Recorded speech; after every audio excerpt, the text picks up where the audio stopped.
When you think of dog sledding, you probably picture the IDITAROD's icy images. Yeah, you have the ice on the eyebrows, and on your nose will be frostbite. You have to take your mitten off and thaw out your nose every couple minutes. Dallas Seavey knows all about it. You have to be conscientious in cold temperatures, very conscientious. He and his sled dogs have won the famed IDITAROD 5 times.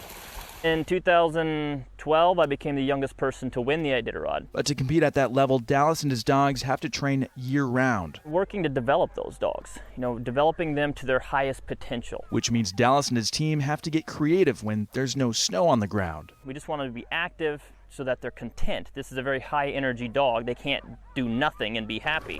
During the summertime and the fall, the mushers here use these so-called dryland race carts. They're specially built with back tires and custom shocks.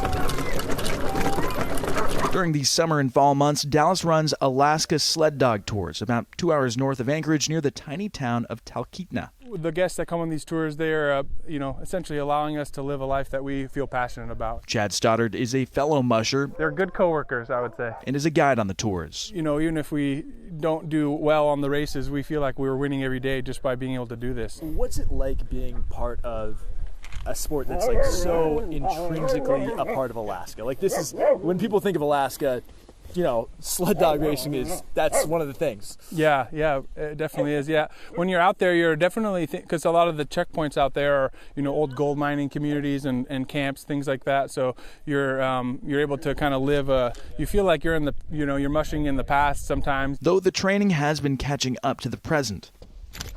Dallas turned this refrigerated trailer into a chilled treadmill to use on hot days. We'll utilize that where we can actually refrigerate it and get the temperatures down so that the dogs can do a long enough run to be happy in their own skin. They'll also wet down the trails when running the dogs in higher temperatures. I've got a huge water tank that I can pull behind the tractor and fill those puddles up so that when we are exercising the dogs, they can get their feet wet and their stomachs wet every half mile or so. In the spring and summer, Dallas also focuses on training the dogs during certain times of the day. So we'll take off at 5 in the morning and run till 8:30 in the morning and then shut it down and just maximize that coldest part of the day. It's because sled dogs are born to thrive in the cold with thick coats and a high metabolism that keeps them warm. It's one of the things that allows them to function in those cold temperatures. It's one of the things, in fact, the thing that allows them to travel 125, 130 miles a day, day after day after day, is that they can process 12,000 calories a day in a 55-pound dog. But as mushers like Dallas get better at training dogs in higher temperatures,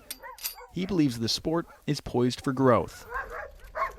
I've done mushing symposiums all over the U.S. and Europe in places that do not ever have snow, but yet dog sports are growing there. And no matter the place or the temperature, it all comes back to the bond between man and dog. I'm excited to see mushing growing. This is something that's brought so much to my life, having sled dogs and that relationship and that common goal and that human-animal connection. That's really what it's about. Max Gordon, Fox Weather, Talkeetna, Alaska.